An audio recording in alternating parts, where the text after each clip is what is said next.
ফেসবুকে প্রোফাইল যারা লাল করছেন, আমি তাদের উদ্দেশ্যে বলতে চাই, আমি ততটুকু পর্যন্ত লাল যতটুকু পর্যন্ত আপনারা যৌক্তিক দাবি, কোটা সংস্কার ছিল, যৌক্তিক দাবি, বিচারের দাবি ছিল, ততটুকু পর্যন্ত আমিও আপনাদের সাথে লাল ছিলাম।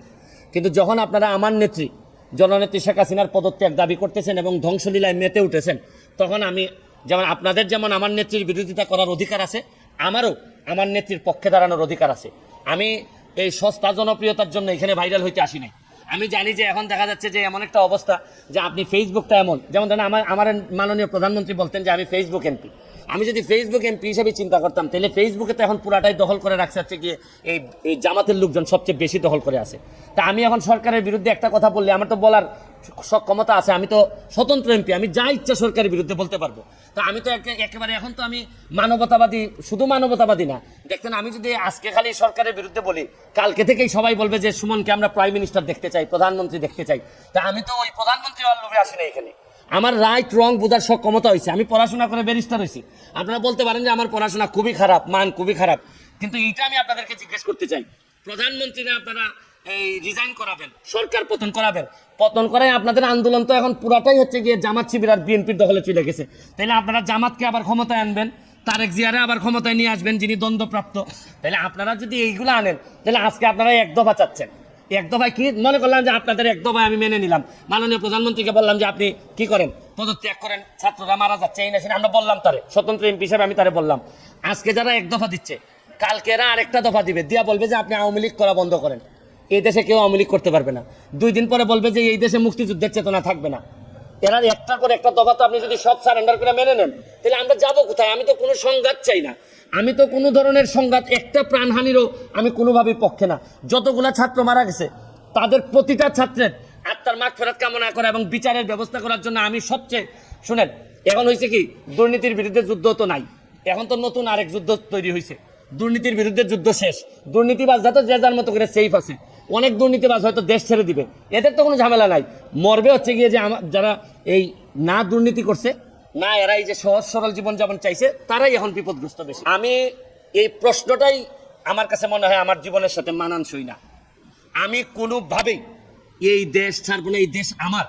দেশ ছাড়বো তো আমি কখন, যদি আমার এমন কোনো অসুখ হয় যেটা দেশে কোনো আর রোগ, এই রোগ দেশে কোনো চিকিৎসা নাই, তাতেও আমি মনে করি মৃত্যু তো হবেই, দেশটাতে হওয়ার মতো শান্তি আর কোনো কিছুতে আমি পাই না।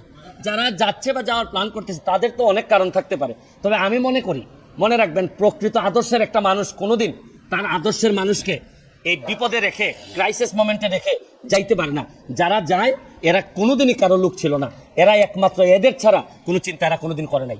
আমি আপনাদেরকে বলবো যে শুনেন, উত্থান পতন, জমিনে কে সম্মানিত হবে তার ফয়সালা হয় আসমানে। উত্থান থাকবে, পতন থাকবে, তারপরে যে যে আদর্শের আছি, এই আদর্শের দুঃসময়ে যদি থাকতে না পারি, না হয় আমার এমপিত্ব যাবে, আমাকে না হয় কেউ আর ফলো করবে না, আমাকে জাতীয় বেঈমান বলেন, তারপরও আমি বিশ্বাস করি আমি জননেত্রী শেখ হাসিনাকে শেষ পর্যন্ত আমি চেষ্টা করব তার সাথে থাকার, এবং আমি কোনোভাবেই জামাত বিএনপির এই ক্ষমতায়, এই দুর্নীতিগ্রস্ত এইরকম একটা ক্ষমতায় আসার জন্য, বাধা দেওয়ার জন্য যা যা করা লাগে আমি করব। সাধারণ ছাত্ররা যদি আমাদেরকে বিদায় করে দেয় দিক, কিন্তু সাধারণ ছাত্ররা এই ধরনের নেতৃত্ব তৈরি করে এই ক্ষমতায় আসুক, আমি তো ওয়েলকাম জানাই, আমি তো এদেরই প্রতিনিধি আমি মনে করি। কিন্তু এরা তো জানে না, এরা আবেগ প্রবণ কইরা কোথায় দেশটারে নিয়ে যাচ্ছে। কালকে যদি শেখ হাসিনা যদি না থাকে, পরশুদিন কি আপনি তারেক জিয়ার আইন দিবেন? আপনি কি কারে দিবেন? এই যে 14 জন আর 100 জন সমন্বয়ক আছে, তারা এসে ক্ষমতা নিক, তারা তো ক্ষমতা নিতে পারবে না। তারা কার কাছে নিয়ে ক্ষমতা দিবে, এইটাই তো আমি বুঝতে পারি না। তারা ক্ষমতাটা নিয়ে কার কাছে দিবে? ক্ষমতা বলো যে আমি অমুককে দিব। 14 জন বা 150 জন সমন্বয়ক যারা আছে, যারা দাবি করতেছে যে তারা এই দেশটারে রাষ্ট্রের সংস্কার করতে চায়, তাহলে তারা এসে বলো তারা মন্ত্রী হইতে চায় বা তারা ক্ষমতা নিতে চায়। কিন্তু তারা তো, আমরা তো বুঝতেছি তারা আইসাই যেটা করবে, এটা হচ্ছে কি লাথি মেরে এদেরকে, যারা আজকে যদি এই সরকারের পতন হয়, কালকেই এই সমন্বয় একটা লাথি মেরে বের করে দিবে, দিয়া জামাত এবং বিএনপির যারা এই ষড়যন্ত্রটা করে এই জায়গা পর্যন্ত আসছে, এরাই এই দেশের দায়িত্ব নিবে, নিয়ে এই দেশটারে আগে 50 বছর। মহাসচিব সাহেব তখন ফোন করলেন, ফোন করে বললেন যে জাতীয় সরকার গঠিত করলে ভালো হয় কিনা, অথবা আমরা জাতীয় সরকারে যাব কিনা। তখন বিভিন্ন রকম একটা হেফাজত কন্ডিশন। আমি তখন বলেছিলাম যে আমরা জনগণের রায় মাথা পেতে নেব, আমরা জনগণের কাছে যাব, আমরা জনগণ যে সিদ্ধান্ত দিবে তাই আমরা মাথা পেতে নেব। কাজেই আমি সেই মুহূর্তে মনে করেছিলাম যে জাতীয় সরকারে আমরা যাব না, আমাদের লক্ষ্য, আমাদের উদ্দেশ্য সব কিছু নিয়ে আমরা জনগণের সামনে দাঁড়াবো। আমরা স্লোগানে বলি যে জনগণই আমাদের সকল ক্ষমতার, রাজনৈতিক ক্ষমতার উৎস। কাজে জনগণই যদি আমাদের রাজনৈতিক ক্ষমতার উৎস হয়ে থাকে, তাহলে কেন আমরা জনগণের সামনে গিয়ে দাঁড়াবো না?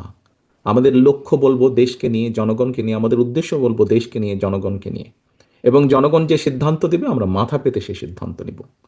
প্রিয় ভাই বোনেরা, তোমাদের নিশ্চয়ই মনে আছে আজকে থেকে প্রায় 3 বছর আগে বাংলাদেশে তখনও স্বৈরাচার বিপুল দাপটে এই দেশকে, দেশের মানুষের বাক স্বাধীনতার গলা টিপে রেখেছে, দেশের মানুষের রাজনৈতিক অধিকারের গলা টিপে রেখেছে। কিন্তু সেই রক্তচক্ষুকে উপেক্ষা করে আমরা দেশের মানুষের সামনে সংস্কার প্রস্তাব দিয়েছিলাম, যেটি 31 দফা হিসাবে পরিচিত সকলের কাছে, তাই নয়? মনে আছে নিশ্চয়ই তোমাদের। এই 31 দফার মধ্যে তোমরা এই 31 দফা মানুষের কাছে নিয়ে গিয়েছ। আজকে আমরা 31 দফার ভেতর থেকে বিভিন্ন শ্রেণীর মানুষের কিভাবে আমরা ভাগ্যের পরিবর্তন ঘটাতে পারি, সংক্ষেপে তোমাদের সামনে আজকে 8টি সাবজেক্ট উপস্থাপন করা হয়েছে। এর মধ্যে আছে, এখানে এক বোন বলেছে, আহ, সে ক্ষুদ্র জনগোষ্ঠীর প্রতিনিধিত্ব হিসেবে বলেছে, তার প্রশ্নটি অন্যরকম ছিল। অন্য অন্য অনেকেই বলেছে, শিক্ষা নিয়ে বলেছে, অনেক কিছু নিয়ে বলেছে। দেখো, বাংলাদেশ যখন 1971 সালে স্বাধীন হয়, সেই স্বাধীনতা যুদ্ধে লক্ষ লক্ষ মানুষ যুদ্ধ করেছে, লক্ষ লক্ষ মানুষ প্রাণ দিয়েছে যুদ্ধে। অর্থাৎ দেশটি স্বাধীন করার জন্য কিন্তু লক্ষ লক্ষ মানুষকে এক কাতারে এসে দাঁড়াতে হয়েছে। আজকে আমরা দেশ গড়ার পরিকল্পনা, এই কাজটি যদি আমাদেরকে সফল করতে হয়, সারাদিন যে সকল বিষয় নিয়ে তোমরা আলোচনা করলে, এই কাজগুলোকে নিয়ে যদি আমাদের সফল করতে হয়, অর্থাৎ দেশকে যদি সামনে নিয়ে যেতে হয়, মানুষকে যদি তার অবস্থান পরিবর্তন করে ভালো অবস্থানে নিতে হয়, তাহলে আমাদের সকলকে কাঁধে কাঁধ মিলিয়ে কাজ করতে হবে। আমি গত 5ই আগস্টের পর থেকে, আমি গত প্রায় 1 বছরের বেশি সময় ধরে বলে আসছি যে আমাদের সামনের সময়গুলো কিন্তু খুব ভালো নয়। সামনে অনেক কঠিন সময়ে অপেক্ষা করছে আমাদের জন্য। বিভিন্নভাবে বিভিন্ন রকম ষড়যন্ত্র বিভিন্ন জায়গায় হচ্ছে। এই ষড়যন্ত্র রুখে দিতে পারে এই দেশের জনগণ, এবং এই ষড়যন্ত্র জনগণকে নিয়ে সাথে রুখে দিতে পারে বিএনপি, বাংলাদেশ জাতীয়তাবাদী দল। এই ষড়যন্ত্র এই ষড়যন্ত্র রুখে দেবার একমাত্র উপায় হচ্ছে গণতন্ত্র, গণতন্ত্র এবং গণতন্ত্র। আমরা যদি গণতন্ত্রকে প্রতিষ্ঠিত করতে পারি, যে কোনো মূল্যে জনগণের মতামতকে প্রতিষ্ঠিত করতে পারি, তাহলে অবশ্যই অনেক ষড়যন্ত্রকে আমরা রুখে দিতে পারবো। কিন্তু ষড়যন্ত্রকে রুখে দিতে পারলেও তারপরেও কিন্তু সামনে অনেক কঠিন সময়। একটু আগেই আমি বলেছি, এবং তোমরা নিজেরাও জানো, তোমরা আজকে ছাত্র দলের প্রতিনিধি হিসাবে এখানে প্রত্যেকে উপস্থিত আছো, ছাত্র হিসাবে তোমাদের নিজেদের ধারণা আছে প্রত্যেকটি ক্ষেত্রে একটি অরাজকতা বিরাজ করছে। কাজে আমরা এখানে আজকে অর্থনীতি নিয়ে আলাপ করেছি। আমরা এখানে তরুণ যে সমাজ, কয়েকজন তোমরা প্রশ্ন করেছো, তরুণ যে সমাজ, তাদের সামনে সবচেয়ে বড় যেই সমস্যাটি তাদের কর্মসংস্থানের বিষয়, এই কর্মসংস্থানের বিষয় নিয়ে আমরা আজকে এখানে আলাপ করেছি। আমরা দেশের মানুষের স্বাস্থ্য নিয়ে এখানে আলোচনা করেছি। আমরা এখানে দেশের যে অর্ধেক সমাজ নারী সমাজ, এই নারী সমাজকে কিভাবে এম্পাওয়ার করা যায় এবং তাদের কন্ট্রিবিউশনকে সমাজের মধ্যে নিয়ে আসা যায়, এবং যেটার শুভ ফল দেশের অর্থনীতি, দেশের সমাজ ব্যবস্থা, পরিবার, স্বাস্থ্য সবকিছুর উপরে সে অবস্থা, শুভ অবস্থাটা পড়বে, কিভাবে সেটা করা যায় তা নিয়ে আমরা আলোচনা করেছি। দেশের পরিবেশ নিয়ে আমরা আলোচনা করেছি। দেশের শিক্ষা ব্যবস্থা নিয়ে আমরা আলোচনা করেছি, কিভাবে শিক্ষা ব্যবস্থাকে আমরা গড়ে তুলতে পারি, কিভাবে শিক্ষকদেরকে আমরা গড়ে তুলতে পারি সুন্দরভাবে। কারণ শিক্ষকদেরকে যদি আমরা গড়ে তুলতে পারি, তাহলে ভবিষ্যৎ শিক্ষা ব্যবস্থাকেও সুন্দরভাবে গড়ে তুলতে পারবো। কিন্তু এই কাজগুলো করা কিন্তু কঠিন কাজ, নট ইম্পসিবল, কিন্তু অনেক কঠিন কাজ। এবং দেশ এবং জাতিকে যদি নেতৃত্ব দিতে হয়, তাহলে অবশ্যই একটি পরিকল্পনা আমাদের সামনে থাকতে হবে।